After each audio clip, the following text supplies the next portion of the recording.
We've got news from the Soviet Union. Chernobyl has exploded. From what we know, the explosion happened months ago, and Russia is currently in collapse. To establish a world where Chernobyl was way worse, I see only two things needed. The first one was more corruption. The Soviet Union was riddled with corruption, and all it takes is a slightly more corrupt fire department and a slightly less prepared crew. The second I will touch on later. April 26, 1986. A test in Chernobyl starts. With a sudden surge in energy, the water starts to steam, building pressure and exploding Reactor 4. A fire starts raging throughout the Chernobyl complex. The underfunded fire department, unprepared, would take a while to get to the site. By the time they do, the fire is already much bigger than in real life. They try to stop the flames, but all they can do is delay them. Eventually all falls apart. The fire reaches the third reactor and starts to heat up the water inside of that, causing another reactor to go.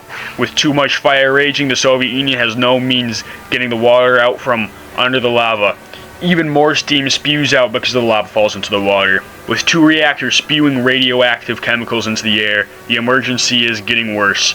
Firefighters rush in to try to stop the flames from reaching the second or first reactors. Any hope they have to contain the radioactive leak is lost when the winds come in. The wind historically blew north and or west, then after that blew south.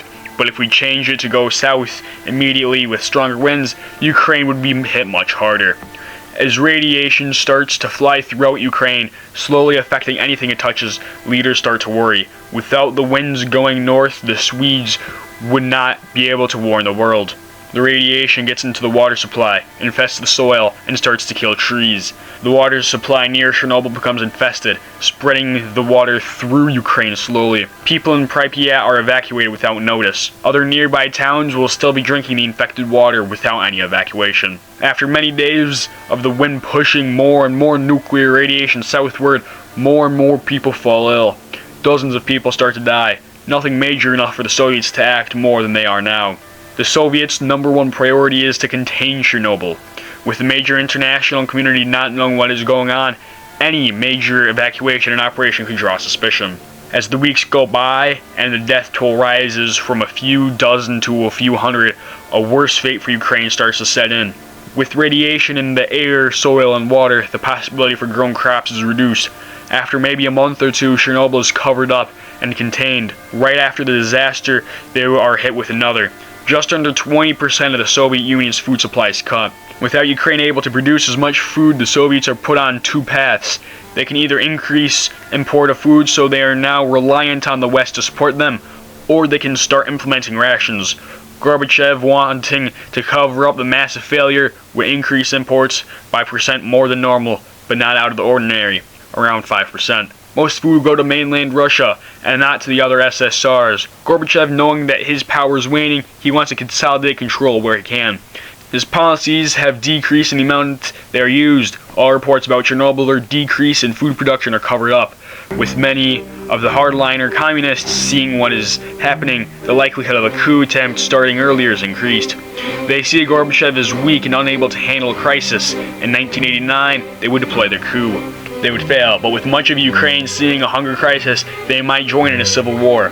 They see communism as a necessary evil, because even though they were second-class citizens under other leaders, under them they might not cut their food as much. Kiev would be purged of any Soviet sympathizers. Seeing a chance for independence, the Baltic countries would also join the war. When the Civil War breaks out in late winter, early spring, casualties from Chernobyl are up in the thousands. Much of the Eastern Bloc would break away, but some countries, like Poland, might aid in the Civil War. Poland would aid the Baltic countries and arm Poles and Belarus, seeing a chance to grow their influence. Gorbachev would be slowly sidelined by prominent generals. The Soviet government would easily win this war, as much of the West would try keeping the more capitalist faction in Russia.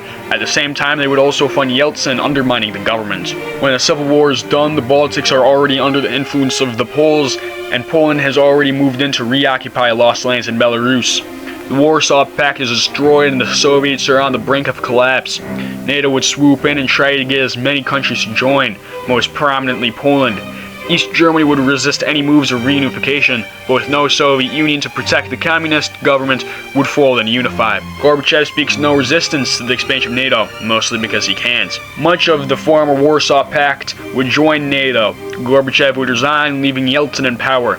All the SSRs would leave the Union. Ukraine would be put in the crossfire, seen as the last bastion of European communism. The hardliners would take power, but be undercut every single time by the West.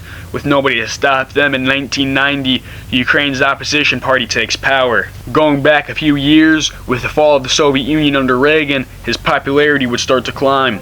Bush would still win his election, but when 1992 rolls around, Bush only had the Gulf War to point at, not the reunification of Germany or the fall of the Soviets, leading to a less popular Bush and overall Republicans. Not making a big difference beyond Ross Perot picking up a few more voters, Clinton would still win. At this point, Russia is constantly being influenced by the West.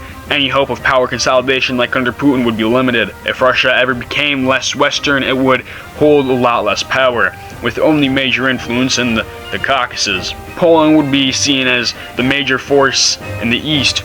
The biggest anti-communist country in the East would help in democratizing the rest of the Warsaw Pact. Poland, seeing itself as the last defense against communism in Russia, would lead the more aggressive wing in NATO. Ukraine would be hit the hardest. The food problem eased a little by keeping a lot of their own food. Thousands of people would either die or leave the country. The United States under Bush and then Clinton would give aid, along with France, Germany, the United Kingdom, and Poland. In this time, the US would truly be the major power. With almost all of Europe under itself and Russia no longer a threat, China would still come up as the major power, holding a much more prominent role, leading North Korea, Vietnam, Laos, and Cuba without interference from Russia. Without Russia being a major power, at least being a regional power competing with Poland, this world would have too many butterflies to continue. Though if this video gets a meager 10 likes, I will make a part 2.